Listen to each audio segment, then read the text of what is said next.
Hello, ladies and gentlemen, and welcome to the Discriminating Gamer. Say, two drunks are sitting at a bar, and one says to the other, "You know, I got a poodle for my wife." The other drunk says, "Boy, I wish I could make that kind of trade." Ladies and gentlemen, today we're going to go ahead and take a look at Cruel Necessity from Worthington Games.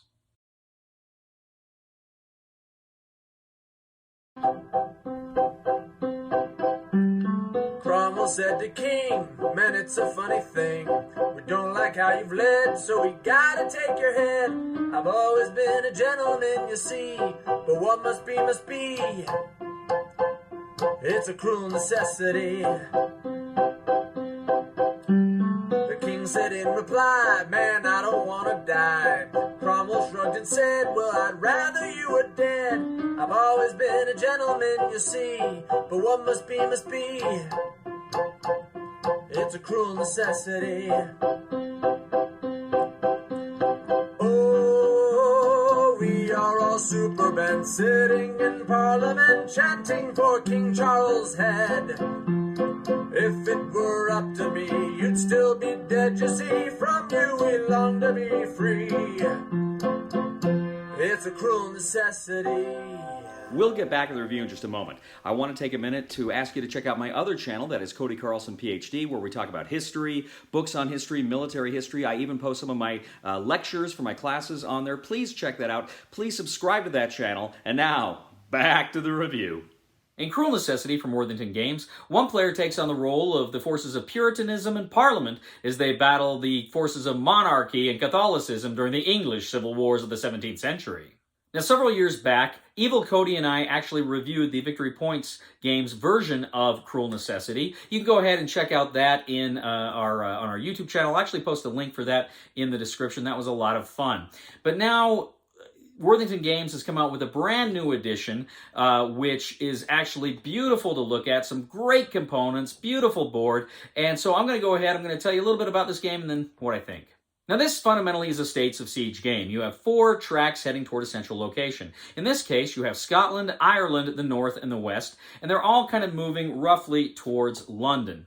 Now, in the case of the north and the west, those forces those armies that are actually advancing can actually get to London and lay siege to Parliament, while the forces in Scotland and Ireland can get to the end of their tracks and cause other problems. There are various castles, fortresses on the board which have kind of a marker to indicate how strong those forces are and how many successful attacks it will take in order to bring that fortress down. And once it's down, it can be flipped over to the other side.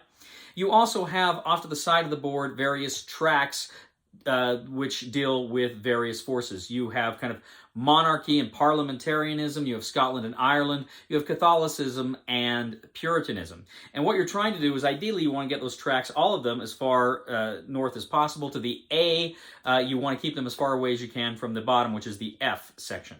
Now, like other States of Siege games, you have a kind of a card-driven system here. In this case, you have kind of 3 ages, 3 different time periods that you're playing through: a copper, silver, and a gold. You're going to arrange these decks in certain ways so that you're going to always have the first card in the first place and the last card in the last place, but all the other cards are going to be mixed up in between. Now, when you draw a card, it's going to give you some information. It's going to tell you things like which armies are going to advance.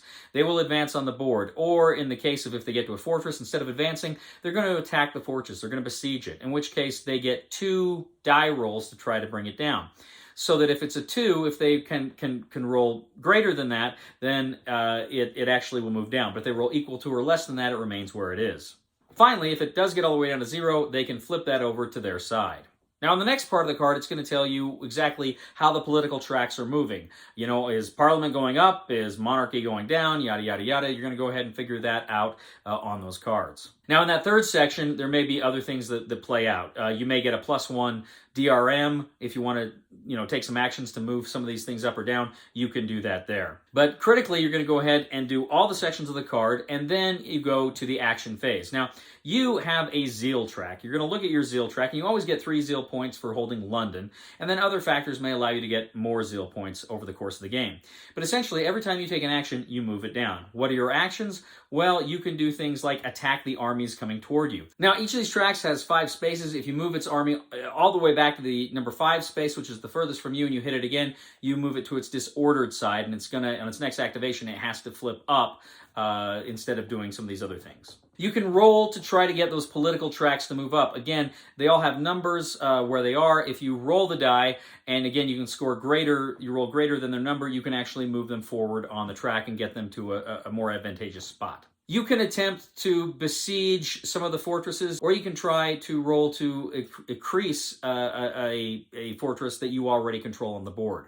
Now, critically, you also have a number of cards. Now, when you're drawing the event cards, you may draw an achievement card. You put the achievement card up in one of the 3 spots at the top. You can only ever have 3 possible achievements there. If you draw another one, you have to discard one of the cards that's up there and replace it with the card you just drew. Now, the achievement cards are important because they have victory points. Now, everywhere on the board there are triangles. There's red triangles and there are blue triangles. The blue triangles are kind of positive victory points for you. The red triangles are victory points for your enemy. So what you're doing is you're always seeing exactly what your score is throughout the game based on the number of triangles that you hold. Now, if you want to purchase one of the achievement cards, they've got points. They just give you points. But in order to achieve them, you have to meet certain criteria on the card.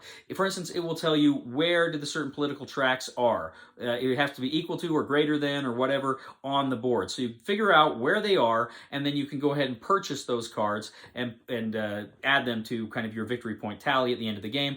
Those cards that you have purchased, their blue triangles will count toward your victory points. Now, there's a few other things you can do, but at the end of the round, you're going to go ahead, you're going to, again, figure out how many zeal points you're going to get for the next turn, and you're going to clean up, you're going to remove any DRM modifiers or strength modifiers you placed on the board, and prepare for the next round. Now, critically, there's another component to the game here, and that is when you draw a card that has kind of a red cannon on it, that means you have to do a battle that turn. You do a battle against a certain army on the board. And what you do then is you have a number of pieces you control that are face down in a pool. You have a number of pieces the enemy controls that are face down in a pool. You select 2 squares that are going to be your cavalry units on the flanks, and then you're going to select 4 infantry units in the center. You're going to do that for both your forces and the enemy forces. It's a blind draw. Then you're going to flip them all over. Now, first of all, when you flip them over, some of the units are named, and that may factor into some things that happen. But you may flip over units that say event. Now, however many units you flip over that say event, you must draw that many battlefield event cards. And these battlefield event cards, they can do all sorts of things. They may help you, they may hinder you, but you've got to go ahead and kind of incorporate them into your battle. Next, what you do is each of the units has a number on them.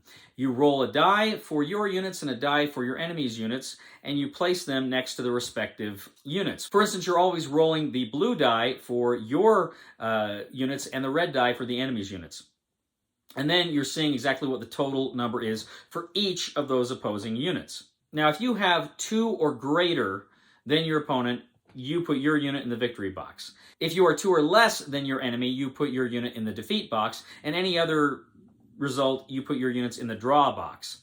Now, ideally, you want to have the most units in the victory box, but that may not always happen. What you can do, however, at the end is if you've got a number in the defeat box and you've got kind of a split number in the victory and draw box, you can actually move your units from the victory box to the draw box so you'll have the most units there.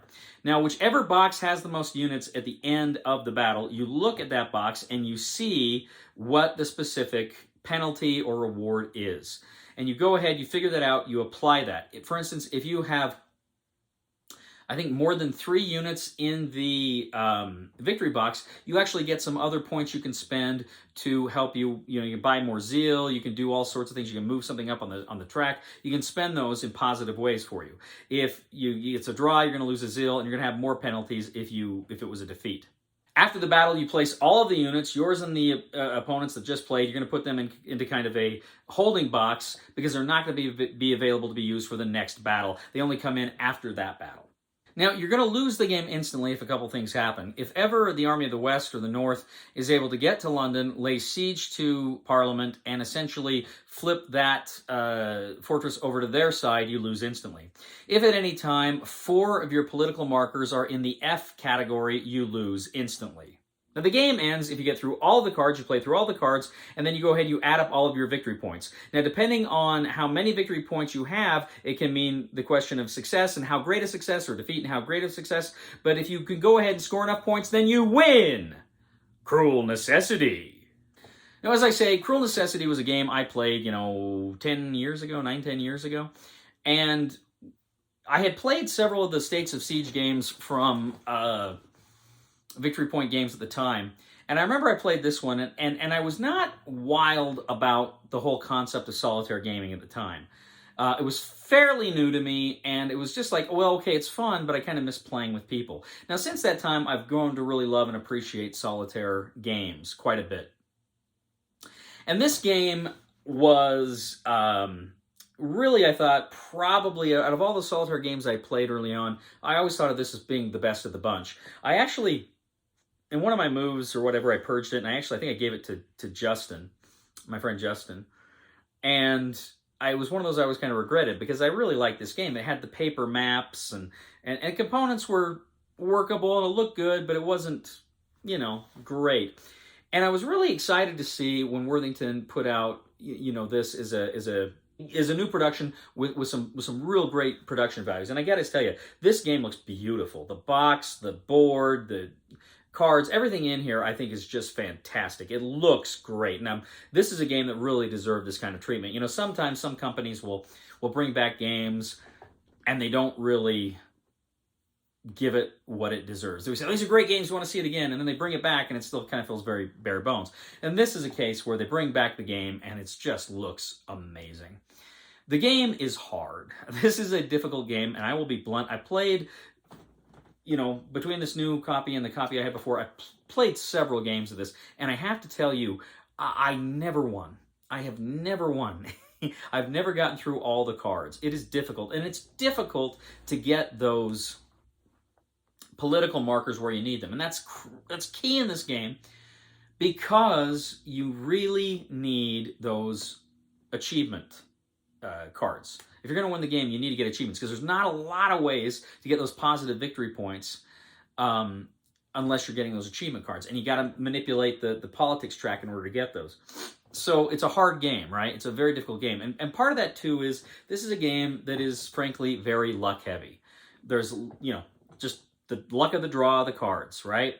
There is the luck of the draw of the armies that you put out, and then there's the luck of the draw of the event cards that may come from those battles. And then, of course, critically, there are a lot of die rolls, right? And that's par for the course for a States of Siege game.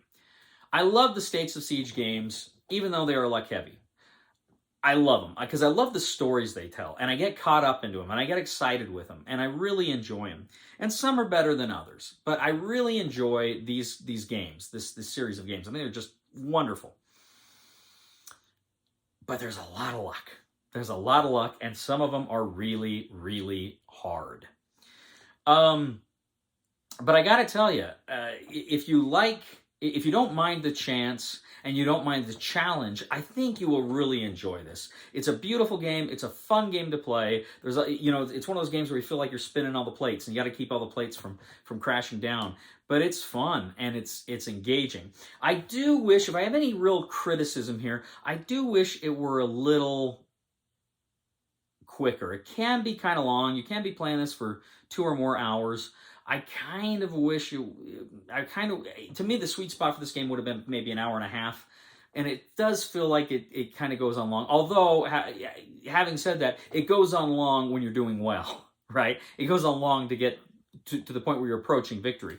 But you can lose it relatively soon. So maybe that's not as big a criticism as I want. But the idea that when you're enjoying it and you're having fun with it, but you feel like you've got more to go and more to go. I do wish it had been a little streamlined in that way. But that's really my only criticism. Generally, I have fun with this game, even though I lose. It's a great theme, great history, great story, great narrative that comes to your table, and just a fun, engaging, counterfactual romp through history. What can I say? But that's true of so many of the States of Siege games, Levy en Masse, Soviet Dawn. Of all those, though, I probably like this one the best. It's just a great game. Recommendation for the discriminating gamer for Cruel Necessity is, yeah, a lot of chance, a little long, but buy it. Well, ladies and gentlemen, thank you once again for joining us today on The Discriminating Gamer. As always, we ask you to please leave a comment for us here on YouTube, on Board Game Geek, on our Facebook page, or on thediscriminatinggamer.com. We'd ask you to please like us on Facebook, subscribe to us on YouTube, and follow us on Twitter. I'd ask you, ladies and gentlemen, to please check out my other channel, that is Cody Carlson, PhD, where we talk about history and military history, books on history, and I even post some of my lectures there on World War II on that channel. Please check it out. Please subscribe. That would mean a lot to me. And please give us a thumb to this video on Board Game Geek. That also helps us out a lot as well. And if you are a fan of the channel, if you've enjoyed the content over the years I've been putting out there, please consider leaving a tip with the super thanks button here on YouTube. That would mean a lot as well. You know, ladies and gentlemen, I've been thinking a lot about calendars and desk calendars. It seems like nobody uses them anymore. I think their days are numbered.